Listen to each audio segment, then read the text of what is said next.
अलैकुम second year हम लोग अपना दूसरा चैप्टर पढ़ रहे हैं आईनी इर्तिका, जिसमें हमने पढ़ रहे हैं कि 1947 से लेकर पहला दस्तूर बनने तक की जो दस्तूरी तारीख़ है वो हमने दस्तूर साज असम्बली के बारे में पढ़ा, दस्तूर साजी के बारे में, इब्तदाई मुश्किलात के बारे में पढ़ा कि कायदे आज़म की वफ़ात, मुस्लिम लीग में इंतशार, इस्लामी या सेकुलर स्टेट का फ़ैसला ना हो पाना, जोग्राफियाई फ़ासला दोनों मुल्क के हिस्सों में, आबादी का फ़र्क, सूबाई तासुबात और ज़ुबान का मसला, इंतखाबी तरीक़ेकार आइन वफ़ाक़ी नौइयत का हो या जो है वो मरकज़ी नौइयत का हो निज़ाम हुकूमत किस तरह का हो, दस्तूर साज असम्बली बरतरफ हुई तो उससे आइन साजी पे किस तरह से फ़र्क पड़ा और अफसर शाही जो है उसने किस तरह से नुकसान जो है ये पहुँचाया। हम ये सारा कुछ जो है वो पढ़ चुके हैं।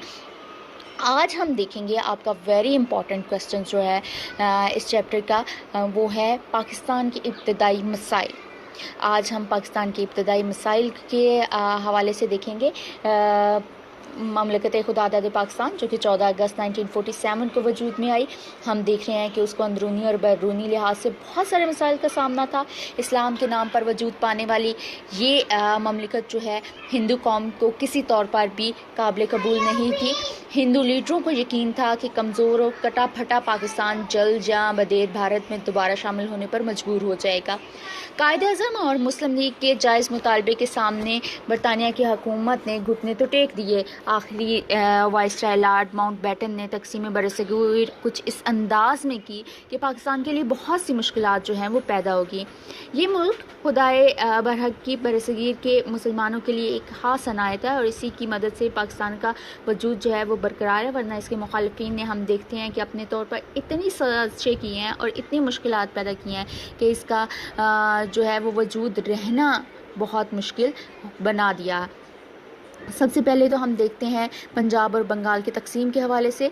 जून 1947 के मंसूबे के मुताबिक एक अंग्रेज़ वकील सर रेडक्लिफ को पंजाब और बंगाल के सूबों में मुस्लिम और गैर मुस्लिम अक्सरियती इलाकों के की जो हदूद हैं उनके तयन के लिए बतौर सालिस जो है वो मुकर्रर किया गया था। सर रेडक्लिफ ने कांग्रेसी लीडरों के साथ मिलकर बहुत ज़्यादा गैर मुनसफाना फ़ैसले किए। पंजाब और बंगाल के कई मुस्लिम अक्सरियती इलाके जो हैं वो भारत के हवाले कर दिए। बंगाल में मुश्ताबाद और नादिया को भारत में शामिल कर दिया गया। गुरदासपुर की सिर्फ एक तहसील शकरगढ़ पाकिस्तान के स्पुर्द की गई, हालांकि ये पूरा ज़िला जो है वो मुस्लिम अक्सरियती था। यूँ रियासत जम्मू कश्मीर का जो ज़मीनी रास्ता है हम वो देखते हैं कि भारत को फ्राहम किया गया था।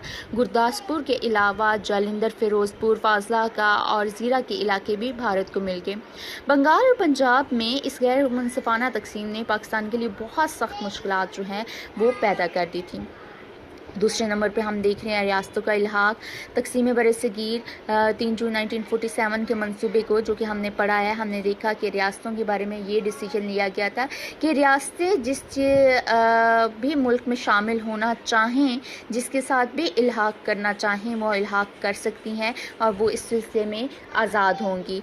बहुत बड़ी तादाद में रियासतों ने पाकिस्तान या भारत से इल्हाक कर लिया। अलबत्ता रियासत जम्मू कश्मीर, रियासत हैदराबाद दक्कन, रियासत नावद, रियासत मंगरोल और रियासत जूनागढ़ के इल्हाक के हवाले से भारत ने बहुत ज़्यादती की। इन रियासतों को ताकत के ज़ोर पर अपने साथ मुल्हिक कर लिया। रियासत जम्मू कश्मीर के अलावा मदरजा वाला रियासतों के हवाले से हम देखते हैं कि चूँकि उनमें हिंदू अक्सरियत थी जबकि इनके नवाब मुसलमान थे, इन रियासतों के नवाबों ने पाकिस्तान के साथ शामिल होना चाहा, लेकिन हिंदू अक्सरियत को बेस बनाकर भारत ने ज़बरदस्ती इनको अपने साथ शामिल कर लिया।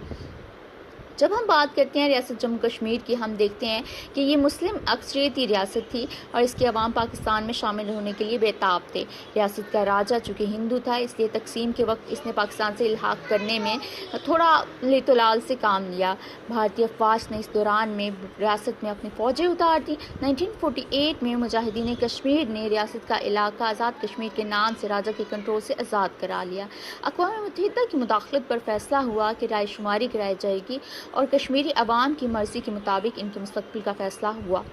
بھارت نے وقتی طور پر دباؤ ہٹانے کے لیے اقوام متحدہ کی قراردادوں کو منظور کر دیا، لیکن جب وہ اپنے پنجے مضبوطی سے گاڑنے میں کامیاب ہو گیا تو اس نے قراردادوں پر عمل کرنے سے صاف انکار کر دیا۔